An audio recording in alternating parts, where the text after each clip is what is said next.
আসসালামু আলাইকুম, সবাইকে স্বাগতম রিসন্স ফ্যামিলিতে। আজকে আমি দেখাবো ওল কচু দিয়ে গরুর মাংস রান্না। আমার ভিডিওগুলো ভালো লাগলে অবশ্যই আমার ইউটিউব চ্যানেলটি সাবস্ক্রাইব করে দিবেন এবং ফেসবুক পেজটি ফলো করে দিবেন, সাথে লাইক কমেন্ট শেয়ারও করবেন। এখানে আমি ওল কচু নিয়ে নিয়েছি, কেটে ভালোভাবে ধুয়ে নিয়েছি। আর এখানে গরুর মাংস নিয়ে নিয়েছি, এখানে হাড় এবং চর্বি সহ মাংস নিয়েছি। প্রথমে আমি এগুলোকে হালকা ভাপ দিয়ে নিব। পরিমাণ মতো পানি নিয়ে নিয়েছি, এখন পানিগুলো ফুটেছে। এখন আমি ওল কচুগুলো দিয়ে দিয়েছি। এখন 1 চামচ লবণ দিয়ে দিচ্ছি। এখন এগুলোকে 2 মিনিট ভাপ দিয়ে নিয়েছি, এখন উঠিয়ে নিব। রান্না করার সময় যেন ভেঙে না যায়, তাই এগুলোকে আমি এখন ভেজে নেব। তার জন্য এখানে 1/2 চামচ লবণ, 1/2 চামচ হলুদ গুঁড়া এবং 1/2 চামচ মরিচ গুঁড়া দিয়ে ভালোভাবে মেখে নিচ্ছি।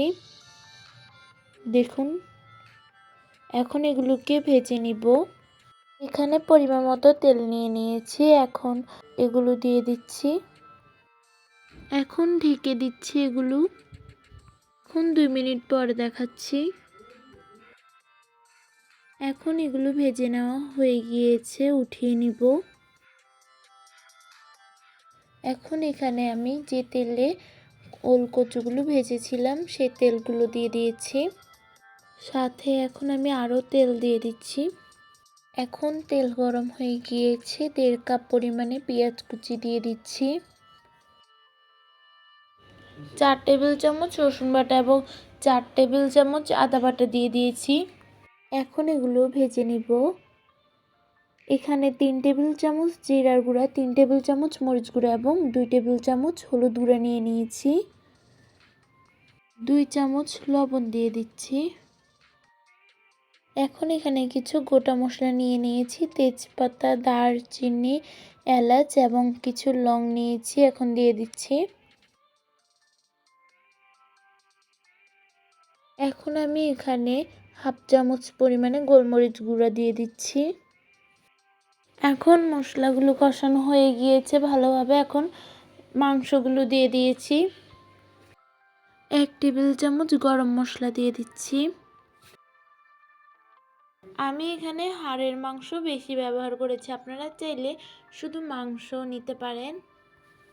একবার আপনারাও ট্রাই করে দেখতে পারেন ওল কচু দিয়ে গরুর মাংস রেসিপিটি, ভীষণ মজার। এখন আমি ঢাকনা দিয়ে দিয়েছি। এখন মাংসগুলো কষানো পর্যন্ত অপেক্ষা করব। এখন মাংসগুলো কষানো হয়ে গিয়েছে, এখন তেল মশলাগুলো উপরে উঠে এসেছে। এগুলো ভালোভাবে কষানোর জন্য এখন আমি গরম পানি দিয়ে দিব। 5 কাপ গরম পানি দিব। এখন এগুলো কষানোর জন্য ঢাকনা দিয়ে দিচ্ছি। অফ ক্যামেরায় আমি 3-4 বার নেড়ে দিয়েছিলাম। এখন এগুলোকে আরো ভালোভাবে কষিয়ে নিচ্ছি। এখন তেল মশলা উপরে উঠে এসেছে, ভালোভাবে মাংসগুলো কষানো হয়ে গিয়েছে। এখন ঝোলের জন্য 1.5 লিটার পানি দিয়ে দিচ্ছি। এখন এগুলো ফুটা পর্যন্ত অপেক্ষা করব। এখন ঢাকনা দিয়ে দিচ্ছি। এখন দেখুন, এখন এগুলোর সঙ্গে ওল কচুগুলো দিয়ে দিচ্ছি। এখন আবারও ঢাকনা দিয়ে দিব। এখন ঢেকে দিচ্ছি। এখন এগুলোর মধ্যে আমি বাগার দিয়ে দিব। এখানে একটি প্যানে পরিমাণ মতো তেলে আমি কিছু রসুনের কোয়াকে এভাবে ভেজে নিচ্ছি, দেখুন ব্রাউন কালার করে। 1/3 কাপ পেঁয়াজ কুচি, এখন এগুলোকেও ব্রাউন কালার করে ভেজে নিয়েছি, দেখুন। এখন এগুলো দিয়ে দিব। এখন 5 থেকে 6 মিনিট এগুলোকে এভাবেই ঢেকে রেখে দিব। দেখুন, এখন রান্নাটি হয়ে গিয়েছে। এখন তৈরি হয়ে গিয়েছে ওল কচু দিয়ে গরুর মাংস রান্নার রেসিপিটি। ভালো লাগলে অবশ্যই লাইক কমেন্ট শেয়ার করে দিবেন এবং আমার ইউটিউব চ্যানেলটি সাবস্ক্রাইব করে ফেসবুক পেজটি ফলো করে দিবেন। আসসালামু আলাইকুম।